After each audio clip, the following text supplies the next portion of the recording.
Eh ben, coucou tout le monde, on va faire une petite rénovation d'uniformium. Ça, je vous montre bien. C'est pas de l'acrylique. Donc, on va s'amuser à le remettre, hein, tout doucement. Qu'on voit vraiment que c'est pas d'acrylique. Regardez la peinture, c'est fort liquide. Petite musique, hein, tranquillement, pour faire son petit travail tranquillement et proprement. Si ce serait de l'acrylique, ça serait pas aussi liquide. Bon, deux petites couches, je pense que ça sera nickel. En tout cas, le nid va pouvoir être rénové et réutilisé. C'est ça l'avantage de ce nid-là. Et chez Formium, c'est que si dans le temps, avec beaucoup d'utilisation, il ramasse un petit peu, forcément. Moi, en tout cas, il m'a beaucoup servi, donc forcément, il a ramassé. Voilà, pour le prendre un petit peu, on va resecouer.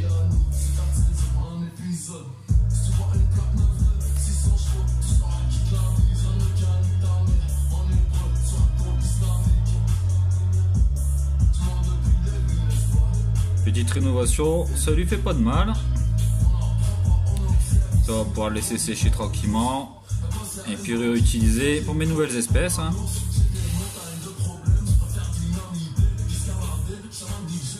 Ça va faire propre.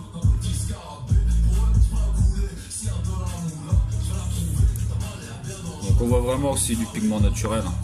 C'est pas de la peinture. C'est trop liquide. Et si ça ferait de la peinture en une couche, ça reboucherait vraiment impeccablement. Là il faudra deux couches. En deux couches, il sera tout neuf. En tout cas, il sera beaucoup plus beau qu'il n'est. Parce que j'ai quand même pas mal utilisé, mine de rien, au bout de quelques années. Et il est toujours là, il tient bien, il résiste bien. Donc pour le prix, comme je disais, on va pas se plaindre. Surtout que la réussite est là.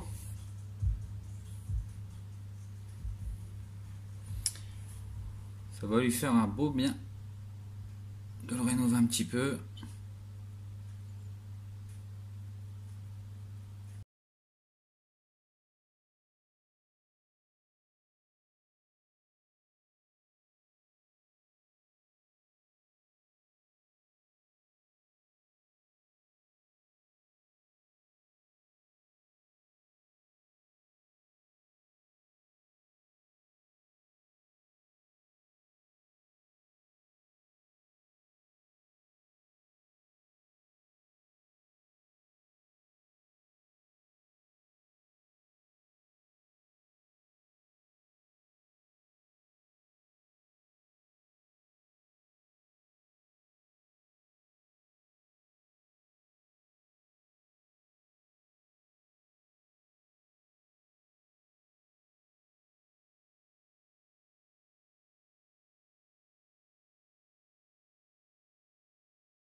Allez, on le voit bien, hein. Première couche, ça n'enlève pas le blanc, hein. Il faudra au moins deux bonnes couches.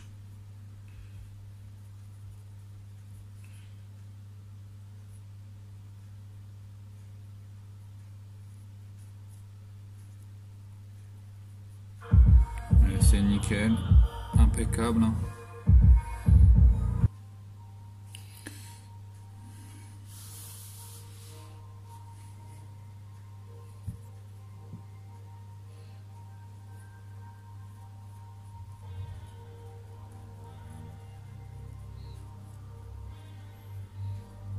Donc voilà, ça coûte rien, une petite retouche. Chez Formium, il suffit de le contacter. Il vous enverra ça pour pas grand chose.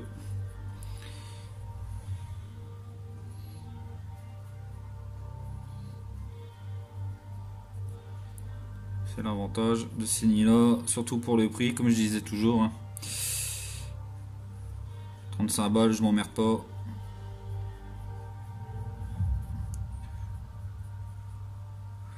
On sait bien s'imprégner. Alors pour pouvoir avoir un beau joli nid, tranquillement. Après je remettrai s'il faut un petit coup de Dremel dans les petits coins pour enlever la saleté. Forcément, ce nid là il a bien vécu. Il a fait le taf qu'on lui a demandé.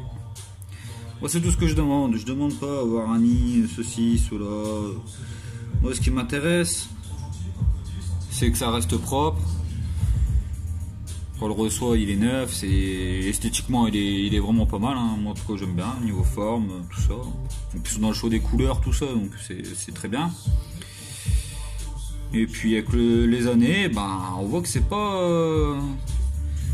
c'est costaud quoi, parce qu'il a quand même fait pas mal de colonies celui-là. Et puis bah il est toujours là, hein. Après bon, les petits problèmes que j'ai eu blanc, ça c'est moi, hein. C'est parce que c'est quand je le nettoie avec une colonie, je le nettoie à l'eau chaude. Et puis malheureusement avec l'eau chaude, le pigment naturel des fois il s'enlève un peu, hein. Mais ça c'est moi, hein. C'est pas le temps qui a enlevé la peinture, hein. C'est moi qui l'ai enlevé en le lavant.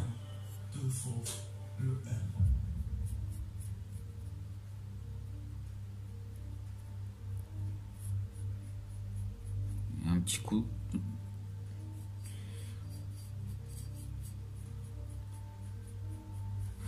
On voit encore super bien ce qui me reste, hein. Il y a encore plein, hein. Donc il y a de quoi faire. Alors on s'attaque à une petite couche, une première petite couche. Donc après on fera une petite couche, hein, sur les endroits où on veut, où ça a moins bien pris. Mais voilà, c'est top, hein. Franchement, il reprend des couleurs, hein, comme on dit. Donc voilà, au moins, on voit vraiment bien que c'est pas de l'acrylique, hein. Franchement,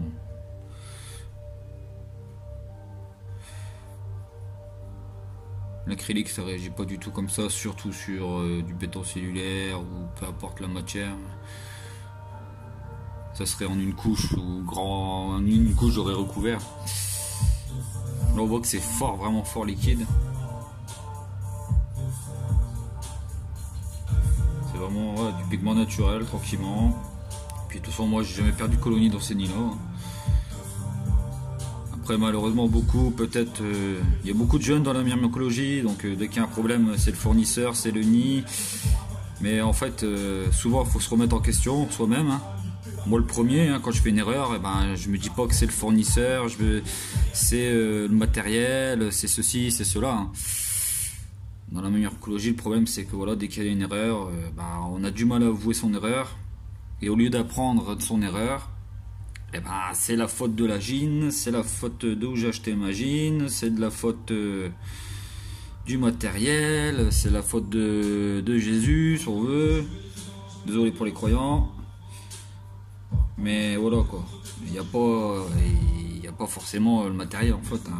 Souvent c'est les personnes qui ont fait une erreur. Et c'est toujours plus facile de dire c'est la faute de la personne qui m'a vendu la fourmi, du nid, ceci, cela, que de dire que c'est de sa faute, c'est de sa faute tout simplement. Moi, quand je perds une colonie, la première chose que je me pose comme question, c'est qu'est-ce que j'ai fait pour que je la perds. Bon, j'en ai pas perdu beaucoup, hein, donc. Mais si quand j'en perds une, et ben voilà, c'est moi qui l'ai perdu, j'ai fait une erreur.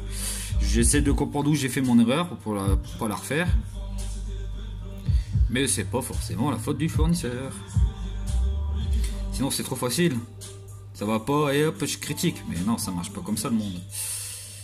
J'ai fait une erreur, bah, je l'assume. Qu'est-ce qui s'est passé? Pourquoi elle est morte? C'est très rarement le matériel. Hein. Le matériel, lui, il fait son taf. Hein. On lui demande d'humidifier et d'empêcher les fourmis de se barrer. Il fait son taf. Hein. Donc bien souvent, c'est les gens qui font une erreur. Mais ça arrive, hein, même au plus grand, ça arrive. Hein, c'est ce que je disais déjà, pardon, sur des vidéos. L'erreur est humaine. Voilà, ça arrive de faire des erreurs. Hein. Moi, le premier, hein, je me dis pas, je suis le roi du monde dans la fourmi. Hein. Mais quand j'en perds une, je dis pas, c'est la faute d'un tel, c'est la faute de ça. Ceci, cela, c'est tout. J'ai fait une erreur et je vais plutôt chercher à comprendre où j'ai fait l'erreur. En tout cas, moi, c'est comme ça que je le vois. Et je pense que voilà, beaucoup d'adultes le voient comme ça aussi. Après, voilà, les gens qui sont pas d'accord avec moi, ils sont pas d'accord avec moi, il n'y a pas de souci. Hein. Je vous dis, j'ai pas la science infuse. Je suis pas le meilleur, le number one, ce que vous voulez. Je fais des erreurs comme tout le monde aussi. Hein. Et j'ai appris de mes erreurs. Pendant plusieurs années, je suis resté tout seul à faire ma petite passion. Et ça fait pas très longtemps où je m'affiche avec ma petite chaîne. Et je prends plaisir à la faire. Et puis voilà.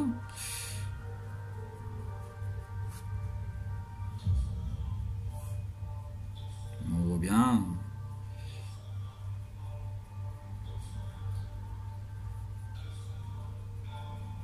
Je prendrai un autre pinceau peut-être un peu mieux que celui-là. Parce que il n'y a pas de top ce pinceau là. Je pensais qu'il était un petit peu mieux que ça. Mais non. On va lui faire un petit coup de jeunesse. Ça va lui faire du bien ce nid-là.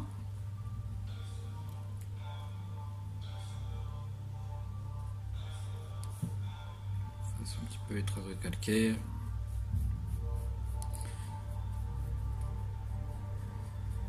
Ah, ça va lui faire du bien. Un bon coup de jeu neuf, ça va faire du bien au nid.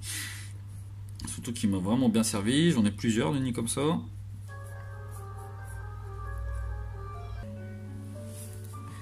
Petit cours d'atelier, peinture.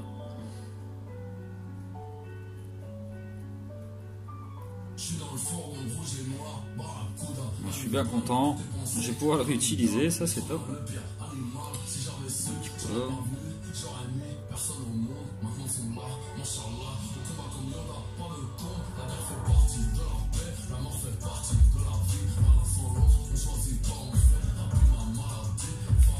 C'est top, hein. Mais il faudra une deuxième petite couche. Après je vais laisser sécher, puis on fera une deuxième couche, hein, pour dire vraiment bien le ravoir.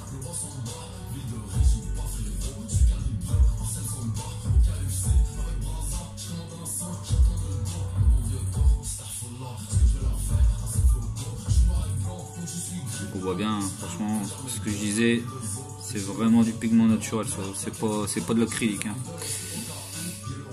Voilà. Et ben on continuera, je ferai une prochaine vidéo une fois qu'il sera à une deuxième couche, qui sera absorbé bien, mais on le voit déjà la différence. Hein. On a retrouvé un peu de jeunesse. Alors, il sera jamais comme neuf, hein, mais il sera déjà plus propre. J'aurais plus qu'à remettre un coin à l'intérieur des galeries, histoire d'enlever le reste des messors, parce que bon, les messors, on a beau faire ce qu'on veut, elles salissent les nids. Il n'y a aucun nid qui peut résister aux messors à long terme, hein, forcément. Si vous le laissez 3 semaines une messor, elle va rien faire. Hein. Mais moi, elles sont restées très longtemps. Donc forcément. Voilà, j'espère que cette petite vidéo vous aura plu. Et puis, on attaquera une deuxième couche. Et puis, je vous montrerai le rendu que ça fera une fois fini.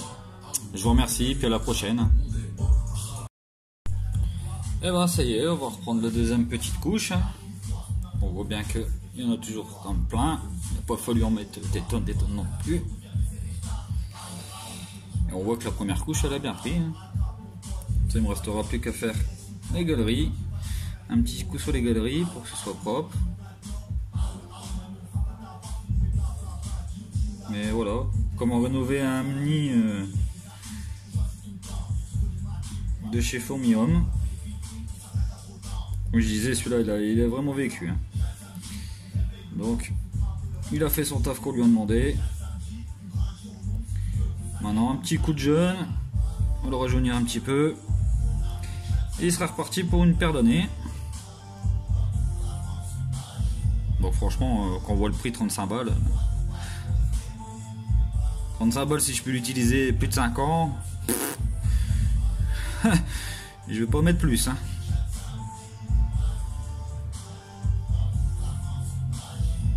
Comme je disais, moi un nid, ce que je regarde, c'est l'efficacité.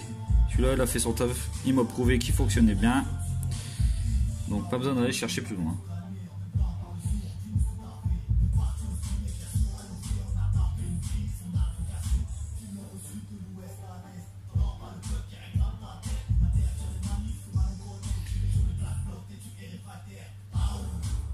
Ça lui fait vraiment du bien par rapport au début.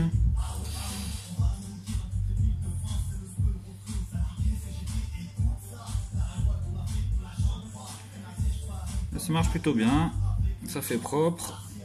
Il ne faudrait plus qu'à le laisser sécher.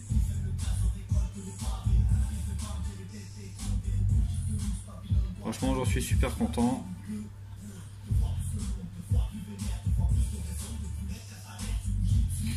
On rescoue un petit peu. Bon, il faut pas hésiter à le rescouer régulièrement. Par contre, faut dire que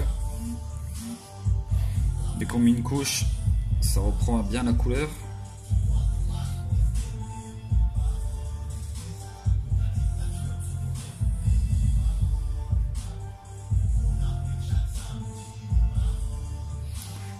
Ça met un débat aussi sur les soi-disant acrylique, peinture toxique et toutes ces conneries. Bon, on voit vraiment bien que c'est pas de la peinture industrielle. Sinon, en une couche, elle serait torchée, bonne nuit, au revoir. C'est ce qui lui manquait, un petit coup de neuf, ça fait pas de mal. Ça, je vais pouvoir le réutiliser. Pour mes nouvelles Messor. Il n'y a qu'une colonie que je garderai dans les nids Formium, parce que les autres passeront au naturel. De toute façon, vous savez comment je fonctionne maintenant, pour ceux qui me suivent. Il ne manquera plus qu'à mettre un petit coup de Dremel pour avoir les tâches que mes Messor m'ont fait. De toute façon, les Messor dans n'importe quel nid et n'importe quel prix à long terme, ça salit. Avec leurs graines et leur salive.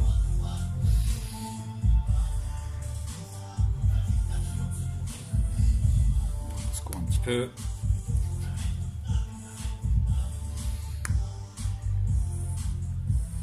Je sens bien, je suis bien content. On voit, ça commence à bien disparaître le blanc. Ça reprend vraiment bien la couleur d'origine. C'est ce que je demande.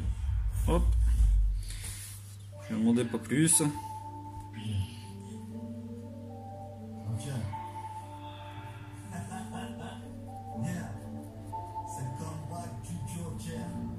Hop, on voit vraiment bien. Donc voilà.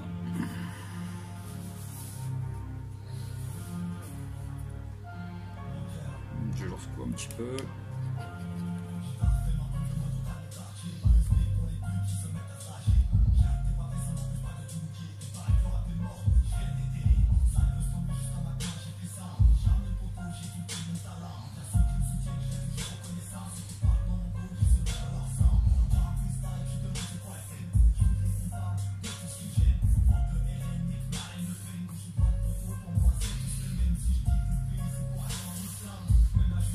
C'est impeccable.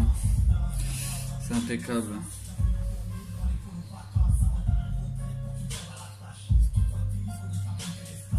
surtout il faut l'utiliser, c'est de déminéraliser. Bon, je l'ai pas toujours fait,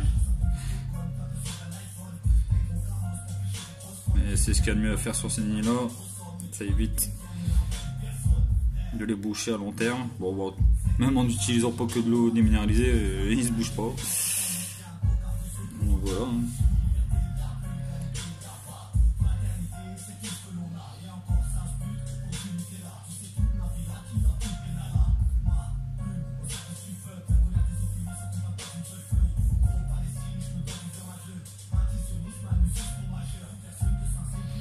Impeccable, hein. Ça fait plus propre, hein. Il n'y a plus qu'à mettre un petit coup sur les galeries. Vu ce qu'il me reste, on verra, il me reste encore pas mal, hein. Donc j'en remettrai une dernière petite couche, histoire qu'il soit vraiment au top et propre. Et puis on finira par un petit coup de Dremel à l'intérieur pour enlever les taches, et puis il sera tout neuf.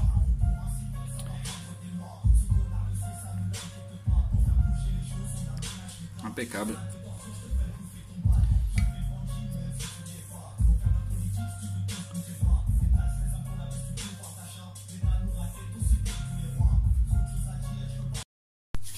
Et ben voilà, ça a séché, voilà le rendu, hein. Franchement ça a bien rattrapé.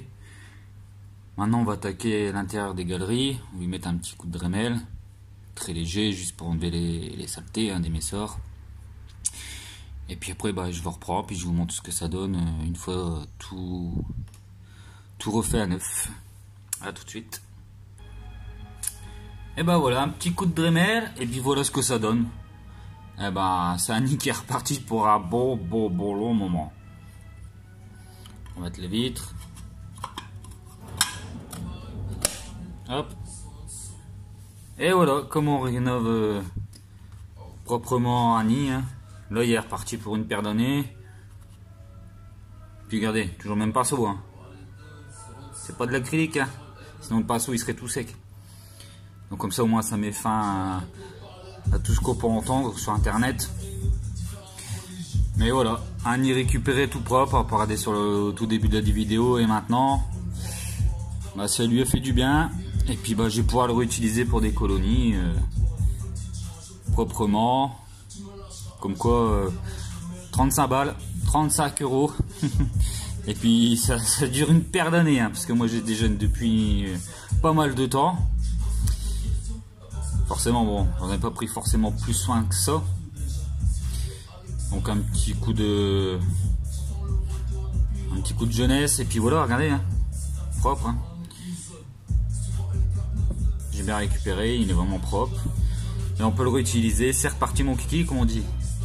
Donc voilà, au moins vous avez vu comment on peut vite remettre en ordre un nid de chez Fourmium, que j'ai vraiment bien utilisé, comme je vous dis, beaucoup bien. Franchement j'ai eu de la réussite à mort, j'ai pas perdu une seule colonie dedans. Donc franchement pour ceux qui commencent, ces nids là c'est le top. 35 euros, ça vaut pas grand chose. Même après une paire d'années, même si voilà, on n'en prend pas trop soin, comme moi j'en ai pas pris trop soin à ce moment-là, même si maintenant j'ai changé sur ça. Eh il suffit de contacter Fourmium, un petit coup de... Bon voilà, hop, une petite retouche, un petit coup de Dremel et c'est reparti. Tout propre, très content. Voilà, j'espère que cette vidéo vous aura plu, puis moi vous avez vu un peu de vous-même, hein, ce que ça donne, hein. Donc ce n'est pas de l'acrylique, ça peut se rénover très facilement et ça tient beaucoup dans le temps. Donc il n'y a pas besoin de mettre des nids je sais pas combien, ça tient super bien. Donc voilà, allez, à la prochaine.